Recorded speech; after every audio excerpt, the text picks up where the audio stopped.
في الفيديو ده هنجهز طبق مكرونة من أشهر أنواع المكرونة اللي بتتقدم في أكبر المطاعم الإيطالية.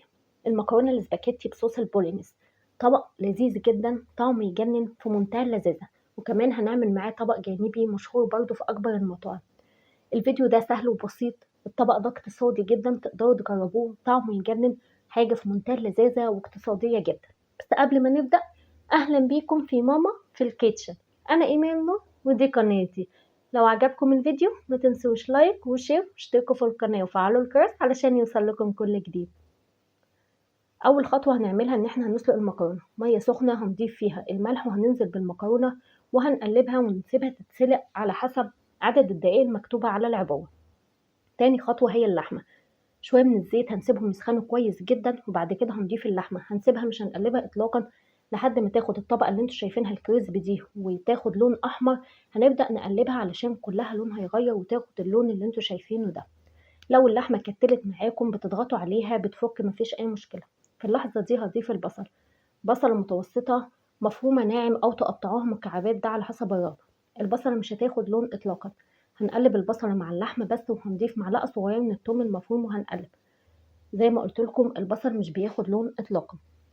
البهارات بسيطة جدا، معلقة صغيرة من الفلفل الأسمر والزعتر والملح على حسب الرغبة، وبقلب وبضيف معلقتين كبار من الصلصة، بشوحهم الأول في الطاسة وبعد كده بقلبهم مع اللحمة. التركية دي مهمة جدا وحقيقي بتفرق في الطعم. تشويح الصلصة لوحدها بيضيف طعم حلو جدا وبيعزز النكهة جدا. قلبت الصلصة كلها مع اللحمة المفرومة، وهضيف دلوقتي شوية من الجزر، كمية الجزر زي ما تحبوا. الجزر مش بيضيف طعم وحش إطلاقا، ومش بيبان ومش بيخليها مسكرة، هو بيعادل نسبة الحموضة، وكمان هيعلي معاكم القيمة الغذائية، وطعمه مش هيبان إطلاقا حتى لو انتوا مش بتحبوا الجزر، مش هيبان معاكم. قلبت الجزر مع اللحمة وهضيف كيلو من الطماطم. الطماطم دي أنا سلقتها وشلت القشر وكمان صفيتها. أغلب وصفات المكرونة بحب إن أنا أسلق الطماطم، بيدي تركيز عالي جدا ونكهة حلوة جدا، والصوص كمان بيكون أحمر ومش بتحتاجوا إضافات كتير. بسيبها تستوي على نار هادية لمدة 10 دقايق، بيبقى الصوص بتاعي جاهز، وده سمكه زي ما انتم شايفين. ريحته بجد خطيرة، طعمه بيكون يجنن. لو حابين تضيفوا بهارات تانية مفيش مشكلة، بس هي دي البهارات الأساسية في الطبق ده. بتتقدم بطرق مختلفة، تقدروا تقلبوها في الصلصة بالشكل اللي انتوا شايفينه ده، لكن في المطاعم بيسيبوا المكرونة بيضة وبيضيفوا عليها الصوص من على الوش. أنا بصراحة بحب أقلب المكرونة في الصوص كده، بتكون لذيذة، والاتنين بيطعموا من بعض وبيكون طعم المكرونة حلو جدا.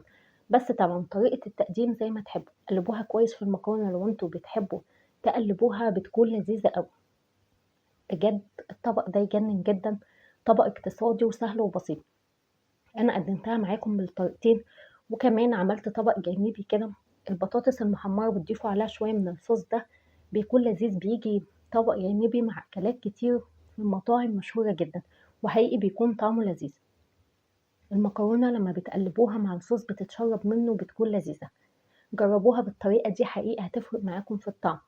لما بتكون مسلوقة بس من وجهة نظري ومع إضافة الصوص، هي بتكون خفيفة، بس في نفس الوقت الميكس مش شارب من بعضه، زي ما تسيبوها 5 دقايق كده تتقلب مع بعض ويشربوا من بعض، بيكون طعمها بجد في حتة تانية خالص. طبق سهل بسيط، مكوناته بسيطة جدا. أنا كل اللي استخدمته في الطبق ده ربع كيلو من اللحمة المفرومة.